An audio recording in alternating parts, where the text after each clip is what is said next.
Hi friends, it's Mrs. T. I have a story for you today called The Three Little Javelinas. Javelinas are wild pigs from the Southwest. We have wild boars kind of like this that live near where we are, but these are called Javelinas. As we're reading the story, I want you to keep an eye out for the special cactus in the story. They're called saguaro cactuses. And you've got an art project in your activity bag that is about saguaro cactuses. So this is The Three Little Javelinas, Three Little Pigs story by Susan Lowell and illustrated by Jim Harris.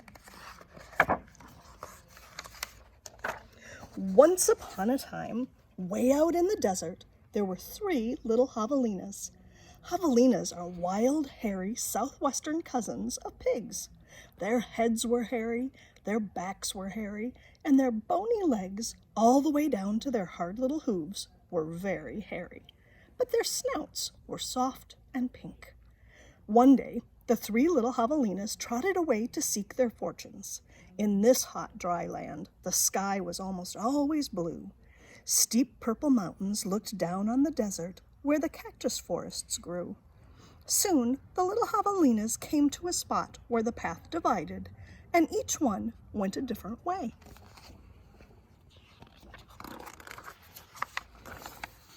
The first little javelina wandered lazily along. He didn't see a dust storm whirling across the desert until it caught him. The whirlwind blew away and left the first little javelina sitting in a heap of tumbleweeds. Brushing himself off, he said, "I'll build a house with them." And in no time at all, he did.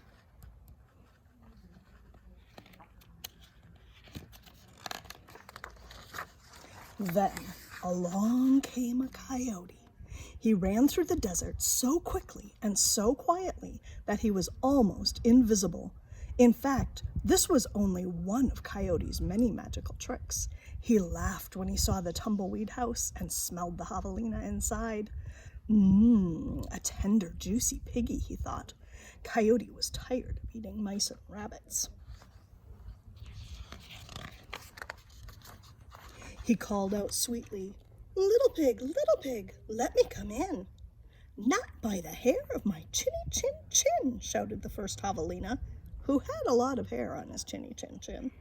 "Then I'll huff and I'll puff and I'll blow your house in," said Coyote. He huffed and he puffed and he blew the little tumbleweed house away. But in all of the hullabaloo, the first little javelina escaped and went looking for his brother and sister. Coyote, who was very sneaky, tiptoed along behind.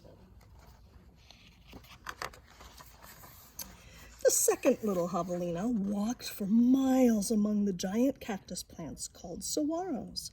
They held their ripe red fruit high in the sky, but they made almost no shade, and the little javelina grew hot. When he came upon a Native American woman who was gathering sticks from inside a dried-up cactus, she planned to use these sticks, called saguaro ribs, to knock down the sweet cactus fruit. The second little javelina said, "Please, may I have some sticks to build a house?" "How," she said, which means yes in the language of the desert people.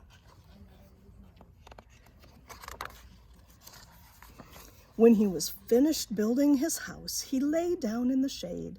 Then his brother arrived, panting from the heat, and the second little javelina moved over and made a place for him.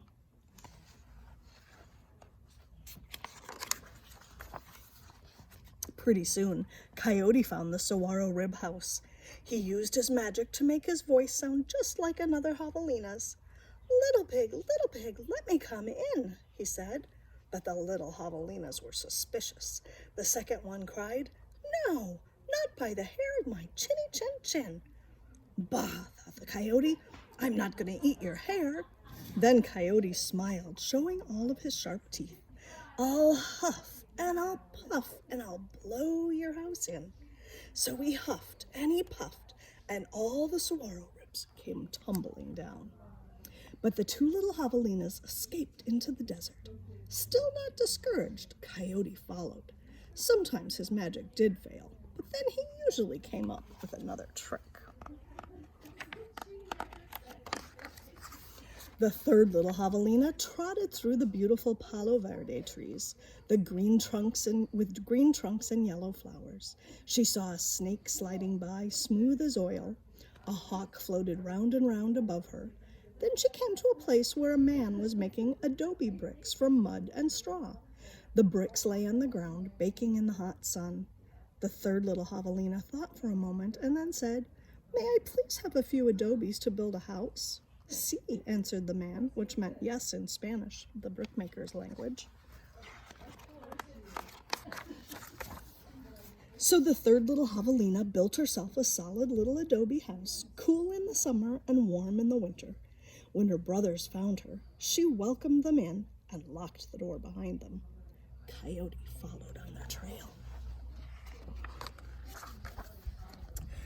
Little pigs, let me come in," he called. The three little javelinas looked out the window. This time Coyote pretended to be very old and weak, with no teeth and a sore paw. But they were not fooled. "No, not by the hair of my chinny chin chin," called back the third little javelina. "Then I'll huff and I'll puff and I'll blow your house in," said Coyote. He grinned, thinking of the wild pig dinner to come. "Just try," shouted the third little javelina. So Coyote huffed and puffed, but the adobe bricks did not budge. Again Coyote tried. "I'll huff and I'll puff and I'll blow your house in." The three little javelinas covered their hairy ears, but nothing happened. The javelinas peeked out the window. The tip of Coyote's raggedy tail whisked right past their noses. He was climbing upon the tin roof. Next, Coyote used his magic to make himself very skinny. "The stovepipe," gasped the third little javelina. Quickly, she lit a fire inside the wood stove. "What a feast it will be," Coyote said to himself. He squeezed into the stovepipe. "I think I'll eat them with red-hot chili sauce." Whoosh! Sizzle! Then the three little javelinas heard an amazing noise. It was not a bark, it was not a cackle, it was not a howl, it was not a scream. It was all of those sounds together. Yip, yip, yip, yow! Away ran a puff of smoke, shaped like a coyote. The three little javelinas lived happily ever after in their adobe house. And if you ever hear Coyote's voice way out in the desert at night, well, you know what he's remembering. The